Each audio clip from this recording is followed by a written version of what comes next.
Aloha and welcome to Your Heart Magic, an illuminating space where psychology, spirituality and heart wisdom meet. Here's your host, Dr. BethAnne Kapansky-Wright, the clinical psychologist with a mystic mind.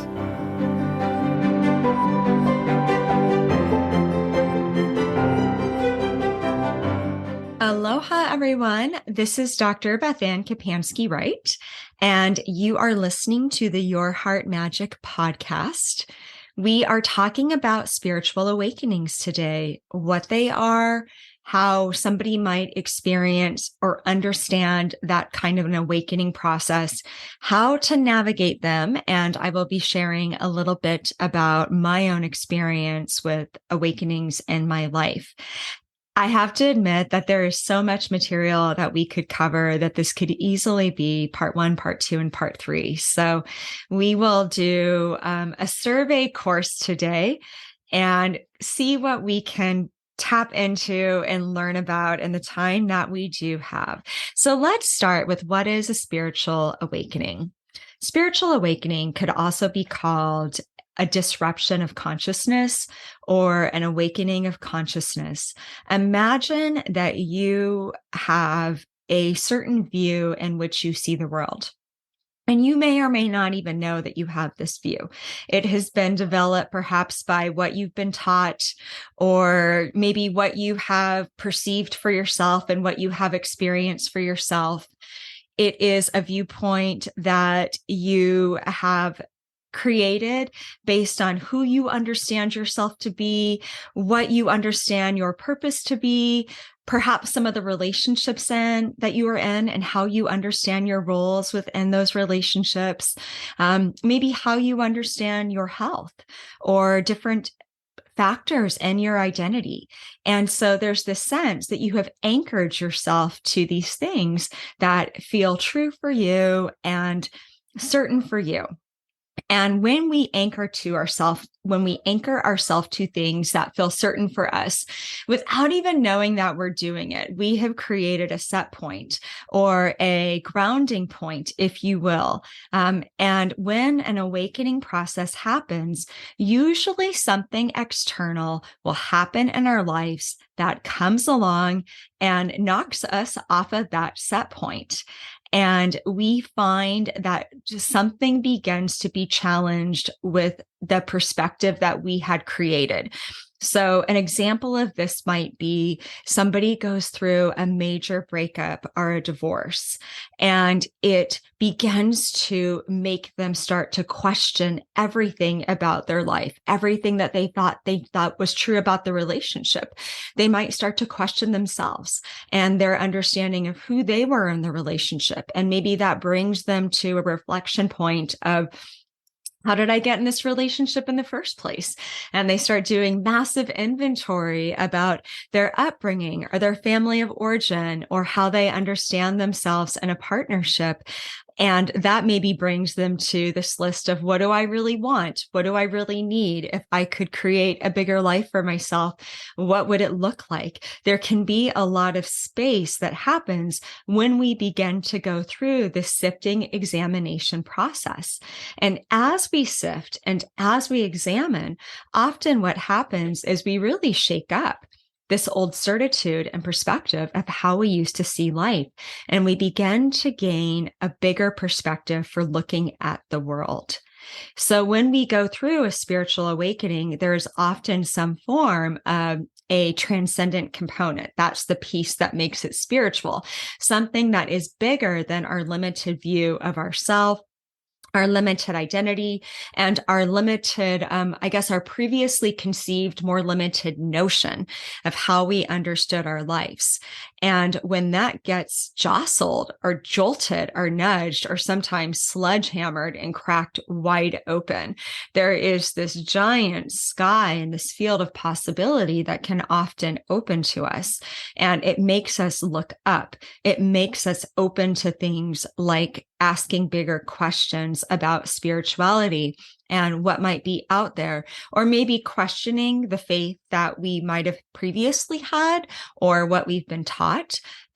Maybe questioning faith in general. Do I believe any of this? So there are these bigger questions that often come through. And what's happening in that process is we are loosening our attachment to how things were in order to create a new way of being and a new understanding of how things are now, which means the process itself usually feels very disorienting. If you think of a time in your life where you've ever felt between worlds, maybe you have moved someplace new and you don't know anybody yet, or you haven't unpacked yet, or you're about to move someplace new. So your house or your dorm room or your apartment or wherever you've lived is half packed up. And you're like, okay, I don't really belong here anymore, but I don't really know like what I'm stepping into. And I don't know how I'm going to understand myself or how I'm going to belong there. You're in between worlds. Sometimes we can feel in between identities. Maybe we've decided a relationship or a career or job isn't for us. And yet we're like, I don't know what is for me. Like, what's next? So there's this uncertainty that comes with it. And psychologically, our brains and our emotional centers, our emotional set points, our emotional thermometers, how I think of it, does not like it when we start to mess with things and change the temperature. We understand ourselves through certainty. So there's this strange paradox in life that even though change is nature's way and we spend our entire lives changing from birth onwards, our brain enjoys a sense of certitude. So when you start messing with all of that, what people often experience is feeling like they are disoriented. They might feel out of sorts. They might feel really restless and dissatisfied with their life. There might be this sense of bigger possibility. I know there's something more for me. I feel like I should be doing something, but I don't know exactly what that is. Oftentimes, we do not have language to describe what it is that we want to create or what we want to step into because we haven't created it yet. And we haven't had the formative experiences or often the linguistics, the language to put to our experience of self. So when you're experiencing something, a lot of times we're just immersed in the experience of it. Our brain might be thinking about, wow, I feel really strange right now, or I feel really sad, or I have these feelings of grief and I don't know why, or I feel really excited and I don't know why I'm drawn to this new thing. So our brain might have opinions and mental chatter about that. But it's in hindsight that we understand our journeys. And it's in reflection that we can look back and say, oh, I didn't get it at the time, but now I see I was going through this massive internal transformation. And it was kind of the catalyst of that might have been the loss of X, and that led me to feel Y. And I went through this big change process. You know, when we have that perspective of hindsight, we're able to see the sequence of how our transformation happened. When we're in the thick of it, it often just feels really messy. When I was going through what I would call my biggest spiritual awakening. You can have more than one. There might be more things in our life that kind of knock us into a new orbit and make us have to expand into a bigger view. But the main one that I had that I really felt like if I could do a timeline, that is like my big X on the timeline where I would be like, that is when everything changed, was back in 2011. And I had no idea I was going through a spiritual awakening. I wouldn't even put those words to it. I didn't fully understand what was happening with myself. I didn't really have a lot of guidance. And I remember somebody saying to me during that process, BethAnne, if it was anybody else, I would be like a little bit concerned about, do you need to seek treatment or do you need to like go talk to somebody? And I was working with somebody at the time. I'm a big proponent of mental health, big fan of therapy, big fan of therapists, seeing therapists. Like everybody needs somebody to help them sort through their stuff. But I remember basically my friend was like, if it was anybody but you, I might think they were going a little bit crazy. And I would question, is this person losing their grip on reality? And because I was a psychologist at the time and I have a lot of insight into myself, I was still anchored enough that she was able to say, I think you're going to be okay, but I'm kind of worried about you, because I was so disoriented and going through so much at the time. So it's not always that bad, but sometimes awakening processes can be really hard on people because how we understood ourselves is challenged to such a degree that often it might call for some really big life changes. And that was kind of what was coming for me. And there can be, I said earlier, there was a sense of a loosening attachment. And sometimes these kinds of feeling-based experiences will also show up in our body as somatic or sensory information. So at the time, I remember feeling like I was dissolving. I have felt like I've been melting before, or was kind of disintegrating, or was going up in flames. I felt restless in my own skin. Somebody might feel really tired. They might, if they are outgrowing a space, they might feel like they just want to fall asleep every time they're in that space. And that might be the psyche's way of letting them know you're really bored here. Like there's no new life for you here. There's nothing new to experience. There might be some symptoms that look and mimic some form of a psychological issue, like some depression symptoms or anxiety symptoms.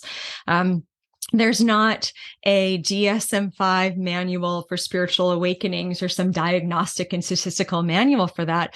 There's just this cluster of symptoms that I've experienced myself, and a lot of other people have reported and experienced as well, that kind of gives us some form of an evidence base, I suppose, to look at and say, these might be common ear markers. So things related, again, to disorientation, feeling out of sorts, feeling restless, feeling irritated. And again, those symptoms wouldn't be floating around disconnected to anything else. This is always accompanied by somebody who is sifting through the contents of their life and have had their worldview rocked or challenged in some kind of way, whether that is externally with a big catalyst of an event that has challenged them, or whether something in them just kind of woke up and started looking at life differently. I usually find that it's a little bit of both, and that when our soul is ready to stretch its arms out and grow, and it's like, this is the time, I find that the external events of our life sync up with it. So we're given the external events to kind of almost like an obstacle course to work through these new feelings and skills that are coming to fruition within us. And which comes first? I don't know. That's chicken or the egg. Does it start inwardly or outwardly? I don't know that I can answer that today. I just have experienced myself that usually when something is happening internally, something externally is happening as well. So how do we navigate this? Like I said, in spiritual awakenings are innately disorienting because we are shattering a previous view of self and a previous understanding and limitation of self. So lose the expectation that you're going to be through it in a certain amount of time, or that it's going to look a certain way. I think knowing when we know we are in a transformation process and a process of transforming into something, and we don't know what's on the other side, one of the best things we can do is to try and adopt an attitude and perspective that will support our transformation, as opposed to an attitude and perspective where we resist that transformation. And what I mean by that is when we place expectations on ourselves, that what's wrong with me? I should be feeling better right now. Why haven't I worked through this? Gosh, it's been over 2 weeks. I can't believe I still feel so out of sorts. What's happening? Or, well, that happened 3 months ago or 6 months ago. Why is it still impacting me now? You know, when we do that, we make it harder on ourselves. And when you're going through that process, there's the soul's timeline. You can trust your own process of self, but nobody can really come in and tell you it's going to end on X date. You know, it's not a retrograde where we can track it on the elliptical with astrology or the ellipses, whatever that's called, and say, okay, Mercury's popping out of retrograde on January 18th. It actually did just pop out of retrograde today. I'm recording this on the 18th, so there's not like you're in this retrograde awakening process and you're going to pop out of retrograde on X date. You have to trust the process. And a really good metaphor for that, I feel, is the idea of being a traveler and being on a journey. And if you were to imagine taking a European vacation back in like the 80s, back before the age of cell phones and instant internet access, where maybe all you had was like, I'm going to backpack through Europe and I've got my travel book. And you knew that you were probably going to be there for the summer. You hadn't booked your return ticket. Maybe you knew you wanted to go to France and you were going to start out there, and that's where you were flying into. Maybe you knew a little bit of French, or you'd had the foresight to grab a book of easy French translation so that you could get around. But a lot of it might be an adventure. That was the whole idea of backpacking through Europe, was to create an experience of adventuring and of travel where it wasn't all planned out and you didn't know where you were going to end up, and you didn't have this instant access to see what hotels or hostels or whatever B&Bs were around you. Oh, and look, here's an opening here. Like, let's book it for the night. There was a lot more unknown, I think, back before we had information at our fingertips. And so people had to be more resourceful. They had to learn to be a little bit more flexible, a little bit more adaptable, a little bit more fluid. And that is a beautiful metaphor for navigating an awakening process, is staying curious, knowing that you are on this journey, being a collector of information. I highly recommend keeping your version of a travel log and, a journey log. Keep a journal, write down what you're experiencing, write down the changes that you are witnessing in yourself and that you might be experiencing with yourself. Make notes of what you're feeling, of what's coming up for you, the things that you're questioning in your life. And the big caveat that I have from this is resist the urge to interpret the data too soon. Again, our brain wants to know. It's going to seek certainty. So when we are in psychological ambivalence, it's discomfortable and uncomfortable for us, but it's not going to kill us.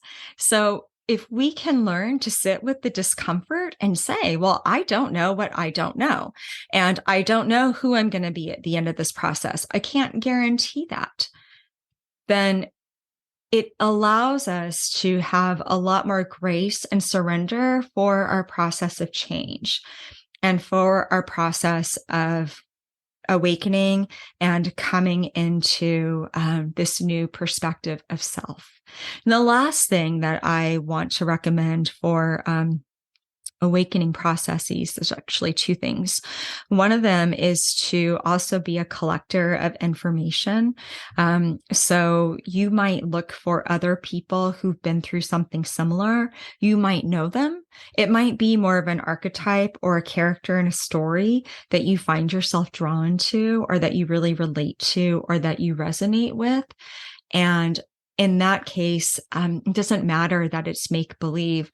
Stories are mirrors that help us identify themes that we might find on our own journey. And often a theme might really light us up, or we might feel really drawn to something or drawn to a character.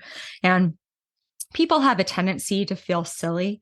They have a tendency to say, oh, well, I read so-and-so's autobiography, maybe it's a real story, and I know I have nothing in common with X, but when she said this, I really related to that.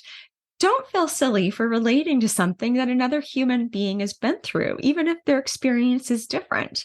And don't feel silly for relating to something that you might see in a movie or a TV show or a series that you love. Somebody wrote that. Those stories came from somewhere. There are elements of real life experience and real human themes in them. So be a collector of the things that you feel drawn to, that are giving you vocabulary and reflecting feeling states back to you and experiences back to you that help you understand your experience. And you might also find it helpful to reflect back on your own life when you have been through any kind of a change before. And maybe it wasn't a spiritual awakening. Maybe you just remember going through like the change of adolescence and high school and not knowing how you would, like being a freaked out freshman and by senior year being like, I've got this. Or maybe you were scared to go into college and you remember that journey. It doesn't necessarily have to be something that is spiritually based, but if you can look at any major change that you've already survived in your life, it might be helpful to ask the question, like, how did I make it through? What would I go back and tell myself? Like, if I could go back and tell myself anything as a freshman in college, what would I say? It's funny, if you ask people this question, sometimes we have specific advice for ourselves, but a lot of times it is like, you're going to be okay. I promise you, trust, you're going to be okay. You're stronger than you think you are. You're going to survive this. Most of us will give ourselves a form of affirmative messaging. Many times we wouldn't tell ourselves, here's every single thing that's going to come your way, and here's what you need to be prepared for it, because we understand at that point that we need those experiences to become the person that we're meant to be. So we would most likely give ourselves some encouragement. And if it feels helpful to do that, or you want to imagine your future self who is on the other side, and your future self knows what you don't know and is able to guide you, what would your future self say to you? And again, it might be just something really simple, like you're going to be okay and you're going to survive this.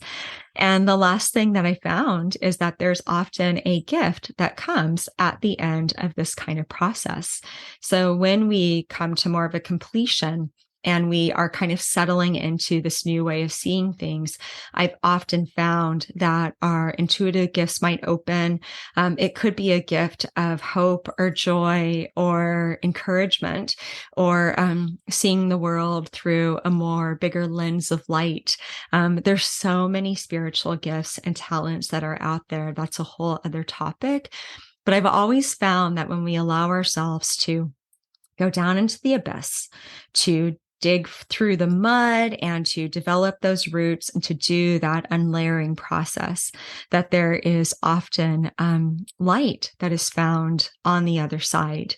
And there is new life and new growth that is found on the other side. So that is our survey course today on spiritual awakenings.